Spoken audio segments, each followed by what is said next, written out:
क्या आपने कभी आईने में देखकर खुद से यह कहा है कि काश मुझ में यह कमी ना होती, तो आज मेरी जिंदगी कुछ और होती। हम सब अपनी किसी न किसी खामी को अपनी सबसे बड़ी रुकावट मानकर बैठ जाते हैं और सोचते हैं कि दुनिया हमें इसी वजह से कभी स्वीकार नहीं करेगी। लेकिन आज मैं आपको एक ऐसे इंसान की कहानी सुनाने जा रहा हूं जिसने दुनिया की इस पूरी सोच को ही पलट कर रख दिया। साल 1946 में जब न्यूयॉर्क के एक चैरिटी अस्पताल में एक बच्चे का जन्म हुआ तो किसी को अंदाजा नहीं था कि डॉक्टरों की एक छोटी सी लापरवाही उस बच्चे को एक ऐसी उम्र भर की सजा दे देगी जो उसके चेहरे को हमेशा के लिए बदल देगी। डिलीवरी के दौरान डॉक्टरों ने गलती से एक सर्जिकल चिमटी का इस्तेमाल किया जिससे उस नवजात बच्चे के चेहरे की एक बेहद महत्वपूर्ण नर्व यानी नस हमेशा के लिए कट गई। नतीजा यह हुआ कि उसके चेहरे का बायां निचला हिस्सा, जिसमें उसका होंठ, उसकी जीभ और उसकी ठुड्डी शामिल थी, वह हमेशा के लिए पैरालाइज्ड हो गया।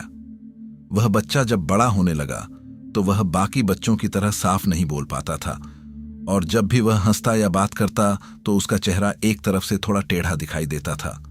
स्कूल में उसे चिढ़ाया जाता था और टीचर्स कहते थे कि इसका दिमाग इसके चेहरे की तरह ही धीमा है। लेकिन उस बच्चे के भीतर एक अजीब सा पागलपन था जो उसे यह मानने से रोकता था कि वह किसी से कम है।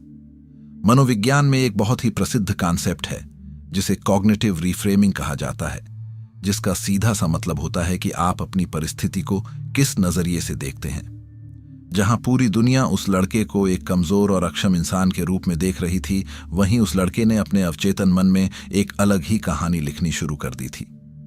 जब वह थोड़ा बड़ा हुआ तो उसने तय किया कि वह एक एक्टर बनेगा, यानी एक ऐसी फील्ड में जाएगा जहां सबसे ज्यादा जरूरत एक खूबसूरत चेहरे और एक दमदार साफ आवाज की होती है।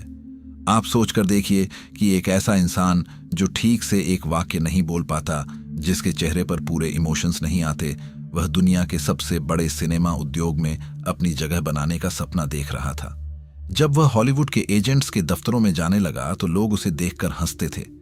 लगभग 1000 से ज्यादा एजेंट्स ने उसे सीधे मुंह मना कर दिया और कुछ ने तो यहां तक कह दिया कि तुम स्क्रीन पर बहुत अजीब दिखते हो और तुम्हारी आवाज किसी डरे हुए जानवर जैसी लगती है, तुम कभी एक्टर नहीं बन सकते।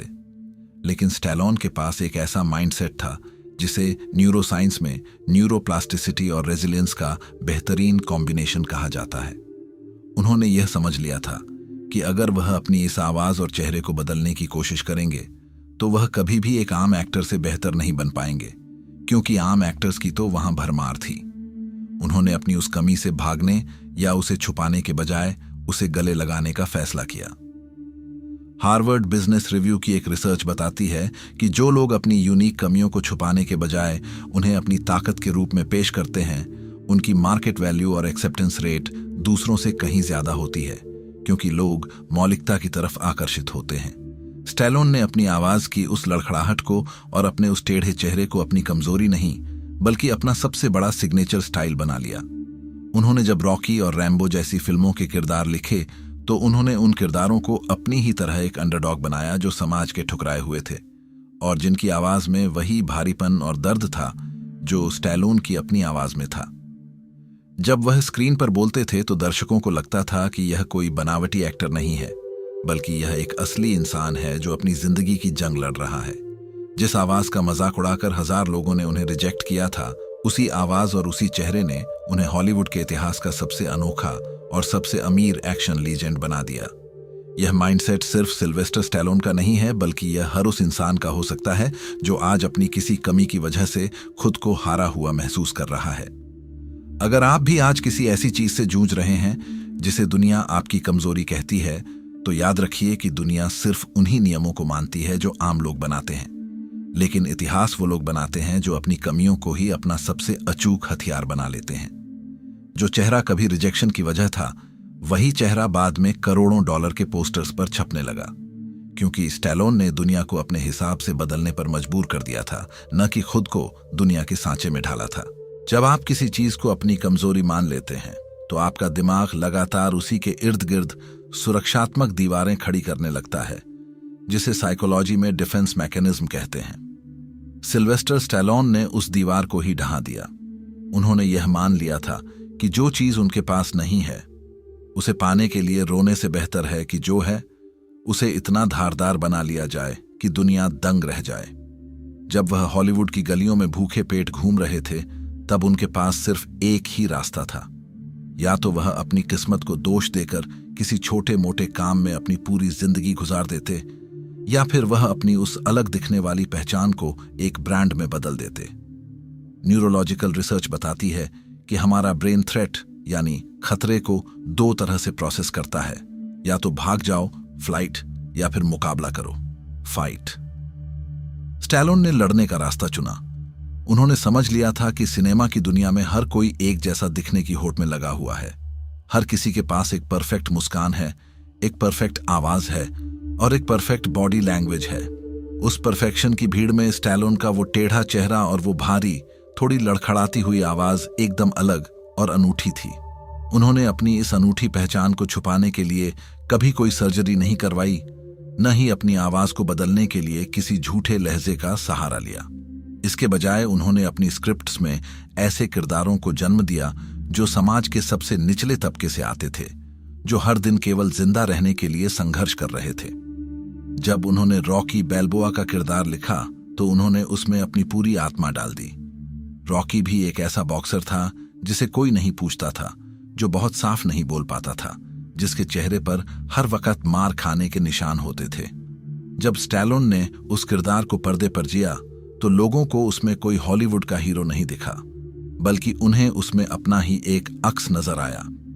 येल यूनिवर्सिटी की एक साइकोलॉजिकल स्टडी के मुताबिक इंसान हमेशा उन चेहरों और आवाजों से सबसे ज्यादा कनेक्ट करता है जिनमें एक तरह की खामी या इम्परफेक्शन होती है, क्योंकि परफेक्शन हमेशा एक दूरी पैदा करता है, जबकि खामियां आपको दूसरों के करीब लाती हैं। स्टैलोन का यही वो मास्टर स्ट्रोक था जिसने उन्हें रातों रात एक ग्लोबल स्टार बना दिया। जिन प्रोड्यूसर्स ने उन्हें कभी दफ्तर से बाहर निकाल दिया था, वही प्रोड्यूसर्स अब उनके पैरों में करोड़ों डॉलर के कॉन्ट्रैक्ट्स लेकर बैठे थे। स्टैलोन ने साबित कर दिया कि आपकी सबसे बड़ी कमजोरी दरअसल आपकी सबसे बड़ी ताकत बनने का इंतजार कर रही होती है, बशर्ते आपके पास उसे दुनिया के सामने सीना तानकर पेश करने का हौसला हो। जब आप अपनी खामियों को स्वीकार कर लेते हैं तो दुनिया के पास आपको नीचा दिखाने का कोई हथियार बाकी नहीं रह जाता। स्टैलोन ने अपनी लाइफ से जो सबसे बड़ी सीख दुनिया को दी वो यही थी कि अगर आप अपनी पहचान को लेकर पूरी तरह से आश्वस्त हैं तो दुनिया को आपके सामने झुकना ही पड़ेगा। आज जब भी कोई इंसान खुद को कमतर समझता है या अपनी किसी शारीरिक या मानसिक कमी की वजह से समाज से पीछे हटने लगता है, तो उसे सिल्वेस्टर स्टैलोन की उस कटी हुई नस और उस टेढ़े चेहरे को जरूर याद करना चाहिए, जिसने हॉलीवुड के सारे बने बनाए पैमानों को तोड़कर रख दिया था और एक नया इतिहास लिख दिया था। तो अगली बार जब भी आपके मन में यह ख्याल आए कि आपके भीतर कोई कमी है या आप इस दुनिया की बनाई हुई परफेक्शन की परिभाषा में फिट नहीं बैठते, तो रुकिए और खुद से एक गहरा सवाल पूछिए, क्या आप उस कमी को छुपाने में अपनी पूरी ऊर्जा बर्बाद करना चाहते हैं, या फिर सिल्वेस्टर स्टैलोन की तरह उसे अपनी सबसे बड़ी ताकत बनाकर दुनिया के सामने खड़े होना चाहते हैं? याद रखिए, इस पूरी कायनात में आपके जैसा दूसरा कोई इंसान नहीं है और आपकी वो खामियां ही दरअसल आपको इस भीड़ में सबसे अलग और अनोखा बनाती हैं।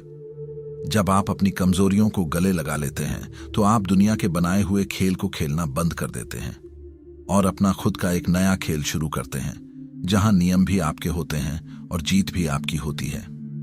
स्टैलोन का वो टेढ़ा चेहरा और वो लड़खड़ाती आवाज आज सिर्फ एक पहचान नहीं, बल्कि इस बात का सबसे बड़ा सबूत है कि अगर इंसान का माइंडसेट फौलाद का हो तो वह अपनी सबसे बड़ी अपंगता को भी अपनी सबसे बड़ी कामयाबी की कहानी में बदल सकता है।